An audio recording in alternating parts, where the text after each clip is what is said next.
Hello friends, my name is Poonam. I am the student of class 10। इस video में आपको बताऊंगी जी एंड जी में रिलेशन। जो small G and capital G, उनमें क्या रिलेशन होता है। सबसे पहले तो हम जानते हैं कि जो स्मॉल जी एंड जो कैपिटल जी है वो है क्या। तो capital G universal gravitation constant, मतलब कि ये ग्रेविटेशनल कांस्टेंट है यूनिवर्स में, सबके लिए एक बराबर है। ग्रेविटेशन एक तरह का फोर्स होता है, जिसके बारे में आपको अभी आगे बताऊंगी।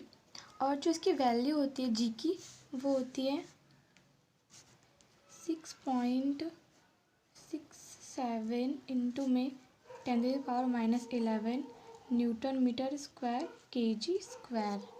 ठीक है। एंड जो स्मॉल जी है ये होती है acceleration due to gravity. Acceleration due to gravity का मतलब ये है कि मान लीजिए कोई ऑब्जेक्ट है, अगर वो अर्थ से एक्सेलरेट होता है ऊपर की तरफ, तो वो कितनी ग्रेविटी से नीचे आएगा, मतलब कितने एक्सेलरेशन से। ठीक है। जैसे मान लीजिए कोई बॉल है, उसको ऐसे मैंने हवा में उछाला और फिर वो अर्थ पे गिरेगा, तो कितनी स्पीड, कितनी वेलोसिटी उसमें इंक्रीज़ हुई, कितने एक्सेलरेशन से उस पर गिरा, तो वो होता है एक्सेलरेशन ड्यू टू ग्रेविटी, जिसकी जो वैल्यू होती है वो होती है 9.8 मीटर पर सेकेंड स्क्वायर। ठीक है। सो इसके डायरेक्शन स्टार्ट करते हैं। Weight of object.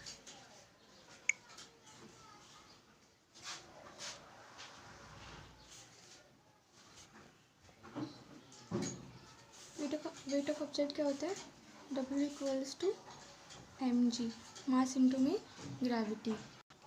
इसके बाद हम लिखेंगे gravitational force,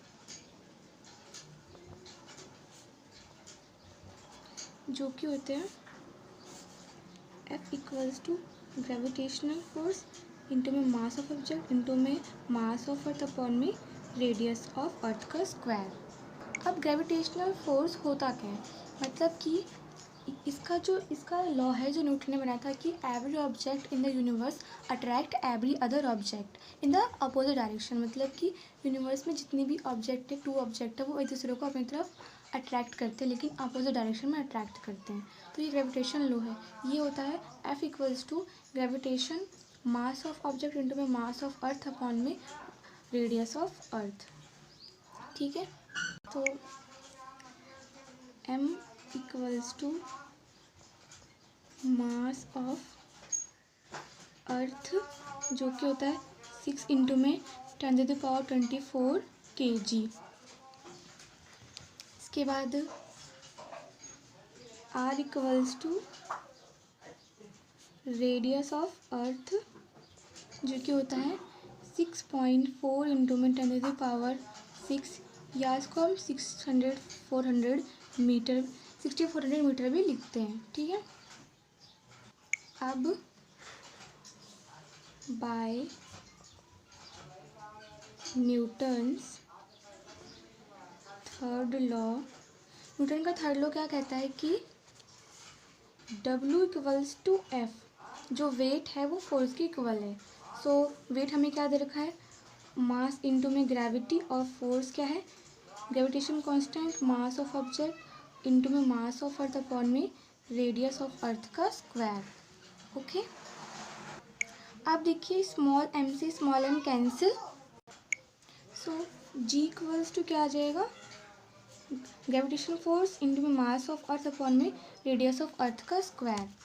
so G equals to gravitation की वैल्यू मैंने क्या बताई थी, 6.67 इंटू में 10⁻11, तो 6.67 इंटू में 10⁻11 इंटू में मास ऑफ अर्थ 6 इंटू में 10⁻24 अपॉन में रेडियस ऑफ अर्थ क्या है 6.4 इंटू में 10⁻6 का स्क्वायर।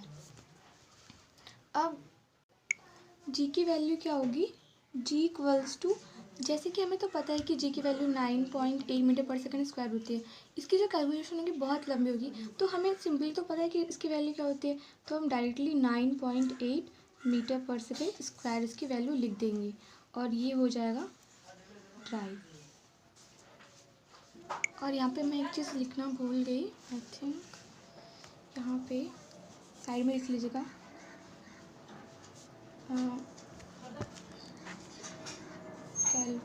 कैलकुलेशन ऑफ जी, ठीक है, calculation of G. So friends, आज की थी ये डेरिवेशन। आई होप आपको समझ आ गई होगी। बहुत सिंपल, बस हमें इसके कंसेप्ट को समझना है। And thank you.